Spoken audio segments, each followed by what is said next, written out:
were here with Baba Milani. Oh man, that was awesome. Look. Yeah.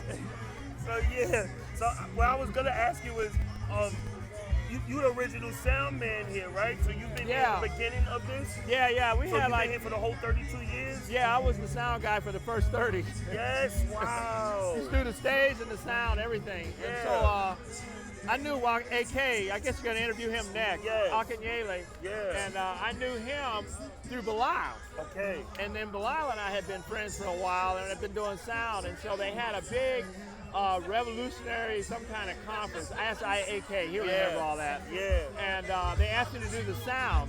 And so in the process of doing that, we got kicked out of the venue. What? Yeah, that's too much stuff. And so I had a chance to hang out with him for the rest of the afternoon. Yeah. And anyway, we kind of, whenever they had something, I would do shit. And so when they had they decided him and his lady, Aminata, they went ahead and they said, well, let's do this festival. Right. And so I was the cheapest cat around. Yeah. It actually had some your quality stuff, though. I did the stuff, and so we had a stage. We used to be right out there on the stage. Right out here in the West End? No, it was right there on the ball field. Wow. That's what we had for about the first 3 or 4 years. So before it moved here, it was over here? Yeah, it was right down there on the ball field. Wow. And so we did it there for a bunch of years, about 3 or 4 years. Yeah. And one year we got rained out really bad. The rain came down, and it covered all my speakers and everything. Oh my God. And it was up to the top of the fucking stands Right. and shit. I mean, the stage. Yeah. Anyway, so we said we ain't doing it down there no more. Right. And so we used to do it right here in the. Okay, where the playground is Yeah, now? they put the playground and keep us from doing it. I see. And so we did it there in the playground for 10, 12 years. So the playground wasn't here before? There wasn't no then? playground. Okay. And about 10, 12 years it was a thing. And I used to put the same size stage as that, and that's the same top I used to use. Yeah. It's a 20 by. You know what that is. And it works fine. Right. It's like That's awesome, man. and so I know. And nobody ever heard of it, right? Right. And so, but you know what? It pays the same. Right. And Wow. so anyway.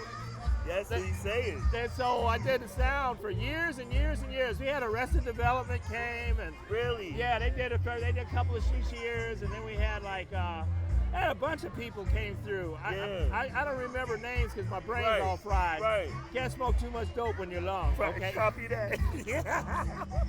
They'll pay later.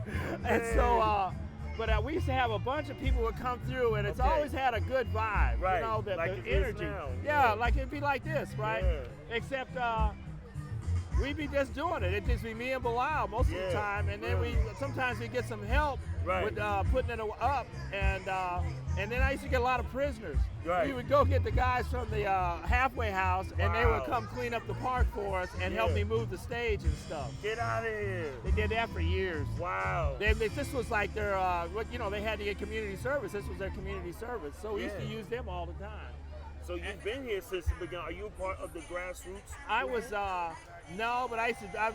I'm like I would say maybe I'm a good friend of the grassroots. Yes. And I went to Cooper Zika, and I've been around them a long time. Okay. We're just buddies. Yeah. And I used to threaten to join the militia, but I never did do Right. it. I didn't even join the army to go to Vietnam. I wasn't gonna do that. And so that's about it. And then they built the park, and then we got down there, and we've probably been there at least 10, 12 years. Okay, right down here. Right there, that same spot. Yeah. And so it's been good. You know, it's a Yeah. trip. It's a community change. It used to be all black and Negroes around here. Mhm. We were here, and it's a trip. Jamil's store is right there. Right. And we used to go over to Jamil's store and get water all the time. That's the only time I saw him. You know, he's this big old tall Negro. Right. And he was always cool, you know. Right. I never heard him talk. I wasn't, part of the gang or anything.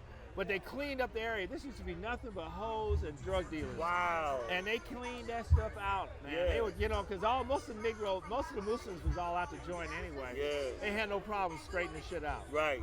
And so they straightened all out, and they used to be a big motorcycle gang over here. They was the cause of a bunch of problems right down Lucille there. Yeah. And it was a big motorcycle gang. They had been there for a long time. I think they might have been somewhere in there is the hookup between the Got Camille Yeah. Jamil messed up. Yeah.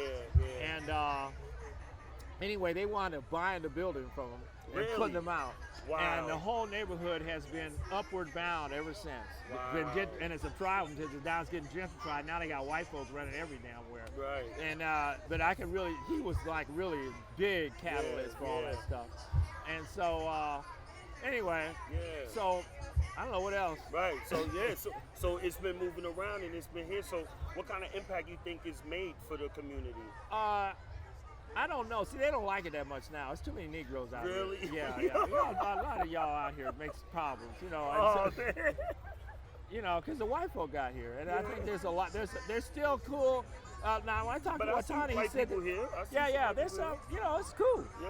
And if you're smart and you know what the world is, this ain't no problem. Yeah. It ain't no problem. And It's so like a family. It's like a family. yeah, it's a family affair, thing. Like, And like I was telling them, you don't never see this kind of action. This is some shit you would see up in New York. Right. With this kind of vendors and the amount of vendors and stuff. I mean, this is Brooklyn. You're from Brooklyn. You know what I'm talking about. Right. This is the kind of shit you would see up there. Yeah. Not down in the South. Yeah. You won't see this shit outside, even North Carolina, South Carolina. In the South, I think this might be the baddest festival of this kind in the whole Southeast. Right. You may be something like that in New Orleans, but I've never heard of this kind of a cultural thing, even in New Orleans. Yeah. And then in New Orleans, you're watching for your life. Yeah. but I mean, y'all get around, but I have never seen. This is some real New York, what you call it, and the size of it, and the variety of stuff, you ain't gonna see nowhere else. Right. And you know, one of the things I've been trying to push on them to try to advertise it, not so much as that's a queen right there. Yeah. Not so much the entertainment value is the marketplace. Okay. Then they don't really. I don't think they stress the marketplace. Mugs love to shop. Yes, they do. And they don't. I don't think they push that piece enough to make it grow. Because I think Negroes would fly down here. But people do fly down here for this. Oh, really? Yeah. Oh, for real? People come down here for this. Yeah. Oh, I didn't know that. Y'all 32 years. I didn't, Man, man, I didn't know that. Right. I did not know that. Yeah, man. Because I be meeting new people here almost every time I come. I did not know that, Yeah. dog. Okay. So Yeah. You know, I be down in a little world, boss. You know, it sucks to be old. That's funny, though, because you've been here since the beginning, so you've seen it grow. Yeah. I mean, I would notice, but you know, it used to be, I liked it up here because it was a tighter crowd. And it'd be thicker. Right. And so the energy be a little higher. Right. But down there, it's filling up again. It's a and flow. so now, it's nice. Yeah. So I don't know what they're gonna go next. Could you see it filling up the whole park? I don't know if they could stand it. Yeah. The white folk would have a shizzy fit. Because they be having festivals like in Philly, and they be filling up parks. Like, No stuff. Yeah, I think this could fill up the park if they, you know, that part of it is just the energy is, you don't see no black Negro shit anywhere. Yeah. You don't never hear this kind of conversation. Yeah. They either had the cultural shit, Yep. and you got tons of Africanist stuff, Yeah. but you don't hear no revolutionary, Right. progressive. It's about the only one. This is it, as far as I know. And that to me is what's making it special. Yeah. Because I mean, that Malcolm X energy is like, that boy was crazy. Yeah. Yeah. That boy was wild. Because of the shit we've been through with this thing. Right. We were here one, I guess I don't know if I should tell all the dirt. So why you think they wanted to do it in this park specifically? I have no idea. Really? I have no idea. Yeah. Akinyele started it. Okay. It was him, him and Aminata. AK. And he's waiting for me now. I told him I'd come on over there. He Yeah, can I maybe gotta tell you. talk about AK, man. Yeah. I haven't He's a seen man. him in years. He the man. He's I don't know what else I'm supposed to say. But you always done sound. I always did the sound Have you ever worked in the any stage. movie sets and stuff like that too as well? No, hell no. I was a grip. Okay, you was a grip in the set? Yes, I did. I was a key Wow. grip. I did Okay. some movies. I got a IMDb and everything. Right, I know. Okay. Y'all better I look. worked on School Days. Yes, wow. That was my first movie. Okay. It was- School days? Yeah, I had the first Yeah. reggae club in Atlanta. What? Yeah, I know, that's some shit. Legendary.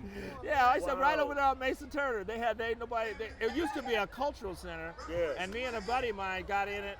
and we created a reggae club. Yeah. And we started doing we do herbology classes, and the PLO used to meet there, and the Retreat Liberation Army used to be there. Yeah. It's just like cultural and stuff, and we did that for a long time. Yeah. And that, about 3 years before we fell out. Then the drugs, cocaine's a hell of a drug. Right. Yeah. Anyway, that was the end of that. Yeah, man. But then after that, I could tell them about BFTS. We started BFTS later on, right after school days. Yeah. There was a bunch of us that started this thing called Black Film Technicians Society. Okay. And what happened was It's like your own union? No, it was just a bunch of Negroes that had. We were the only ones in town that were doing anything. Okay. And there was this guy Carl Johnson who was working, and he and a couple other guys, Bill Bennett, and they were like the original cats who was actually working. And so they were meeting with Al, and we met over the house, and we started getting together, and we found a hookup over there at Clark College, and they had a media thing, and they gave us a room, and so we started meeting in a room there. And to give you a quick story, so they meet in the room, and so the kids started coming in, right? Okay. And so all the people who had worked school days were coming there, and then we were starting to get little jobs, and so we would bring in the DPs and the actors and stuff, but we were all just thirds. Okay. Nobody department heads. We were just trying to get a job. Right. You know, it was 87, 88, and so we started bringing people in. So we had some soirees. Negroes know how to party, man. Soirees. We had some damn soirees, and we had like fucking niggas was coming from the sets and shit. Yeah. We come in, man. That shit was off the chain. Yeah. Off the chain, right? So we had about 3 years of that stuff. Yeah. And then, I don't know, cocaine's a hell of a drug. But you know, it wasn't like, it was just sort of fell apart. People started working and everything, and sort of went away. Yeah. But as a trip is about 7-8 years later, there was a strike in Atlanta in '93. You know, by now everybody's getting their little jobs and stuff. We got it. Now there's a strike. Right. No more work. Right. Right?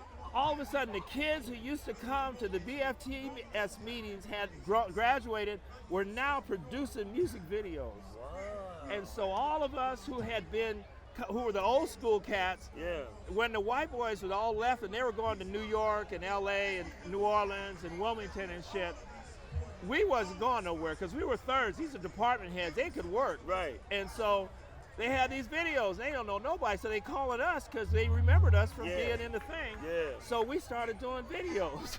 And now we were thirds and shit, right? Now I'm keying shit. And so I didn't know, you learn that shit on the job, right?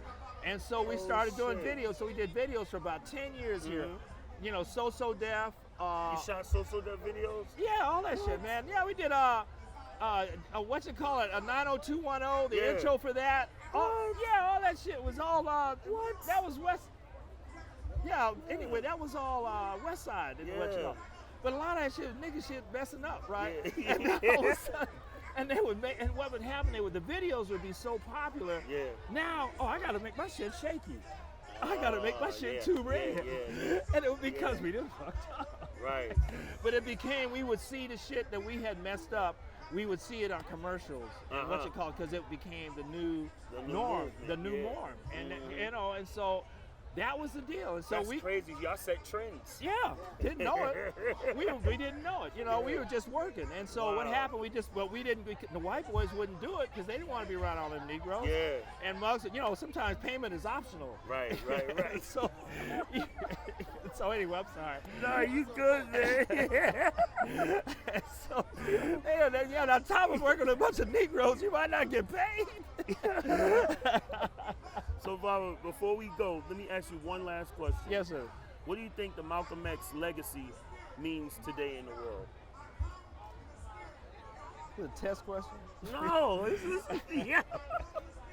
overall. Man, I don't know. Yeah. You know how to have a good time. I can't. What would you say to somebody coming here for the first time? Oh, you need to check this out. You ain't never seen no shit like this. Yeah. I mean, this is black folk. You got some of the finest sisters and the most cultural stuff that you have ever seen. Yes. Them mugs be. Yeah. If only for that. Yes. If only for that. Yes. After that, like I said, shopping experience. Right. We got good entertainment. Yeah, we do. Yeah, got good entertainment. It's beautiful, man. So I mean, if you're into Negroes, you'll Yeah. love this. Yeah, yeah. I don't know. Yo, thank you, bro. I'm sorry, man. Oh, That's don't a let me- wrap, yo. Yo, thank y'all for watching. Oh, I'm y'all sorry, bye. Y'all stay tuned. We ain't going nowhere yet. We still out here. We on the Elly Show, episode 8. Malcolm X Festival celebrating 32 years, y'all. Wow, it wasn't too wild. Oh, man. We keep